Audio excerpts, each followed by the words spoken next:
ஆண்டவர் ஒரு ஒரு குடும்பங்களை எவ்வளவு நேசிக்கிறார்ல. அந்த நேசிக்கிற குடும்பங்கள்லாம் தெய்வ பக்திக்குள்ள இருப்பாங்க. நேசிக்கிற குடும்பங்கள்லாம் ஆண்டவரை விட்டு விலக மாட்டாங்க. நேசிக்கிற குடும்பங்கள்லாம் ஆண்டவருக்காக எதையாவது செஞ்சுக்கிட்டே இருப்பாங்க. ஓகே. அடுத்தது பாத்தீங்கன்னாக்கா பக்தி உள்ள அனனியா. அப்போஸ்தலர் 22வது அதிகாரம் என்னோடு கூட எடுத்துக்கொள்ளுங்கள். அப்போஸ்தலர் 22வது அதிகாரம் 12வது வசனத்துல, அப்போது தெய்வ பிரமாணத்தின் படியே பக்தி உள்ளவனும் அங்கே குடியிருக்கிற சகல யூதராலும் நல்லவன் என்று சாட்சி பெற்றவனுமாகிய அனனியா என்னும் ஒருவன். அனனியா தான் சவுலுடைய வாழ்க்கையில, சவுல் என்ற பவுலுடைய வாழ்க்கையில பெரிய காரியங்களை செய்தவர், வழி நடத்தினவர். சோ அவனுக்கு அங்க பேர் என்ன போட்டுக்குதுனாக்கா, பக்தி உள்ளவனும், வேத பிரமாணத்தின் படியே பக்தி உள்ளவனும் அங்கே குடியிருக்கிற சகல யூதராலும் நல்லவன் என்று சாட்சி பெற்றவனமா இருந்தான். பிரியமானவர்களே, ஒரு பக்தி உங்களுக்குள்ள இருக்குதுனாக்கா கண்டிப்பாக ஒரு சாட்சி அங்க இருக்கும். சாட்சி உள்ள வாழ்க்கை அங்க இருக்கும். சாட்சி உள்ள வாழ்க்கையை நம்ம வாழ்ந்துட்டு இருக்கிறோமா? எப்படிப்பட்ட வாழ்க்கையை நம்ம வாழ்ந்துட்டு இருக்கிறோம்? பக்தியை கர்த்தர் நம்ம விரும்புகிறார். அதனாலதான் நான் சொல்றேன், நம்மளுடைய வாழ்க்கையில கர்த்தர் விரும்புகிற ஒரு பெரிய அதிசயமே பக்தியை தான் விரும்புகிறார். நிறைய குடும்பங்கள்ல இன்னைக்கு பக்தியே கிடையாது. பர்சனல் லைஃப்ல பக்தியே கிடையாது.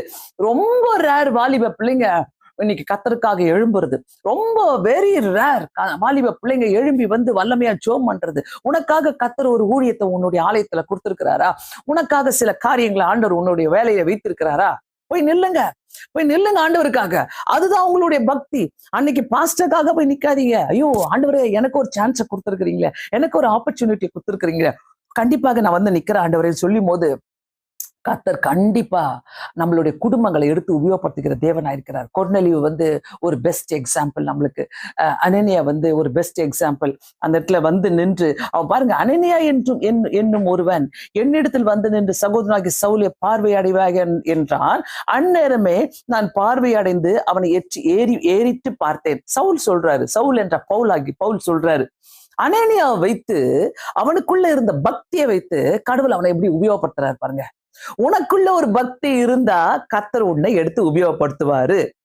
கர்த்தர் அப்படியே பொம்மை மாதிரி வச்சிருக்க மாட்டார். நீ பக்தியா இருக்கிறனாக்கா நோவே.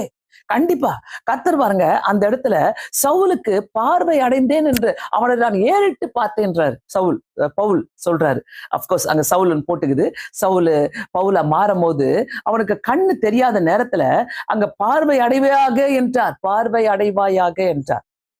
சோ பக்தி உள்ளவனுக்கிட்ட கர்த்தருடைய ரகசியங்கள் இருக்கிறது.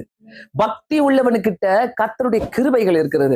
பக்தி உள்ளவனுக்கிட்ட ஆண்டவர் அவங்களை வைத்து அநேக அற்புதங்களை செய்வார். அல்லேலூயா. சோ எந்த பக்தியில இருக்கிறீங்க? என்ன அற்புதம் செஞ்சீங்க ஆண்டவருக்காக இந்த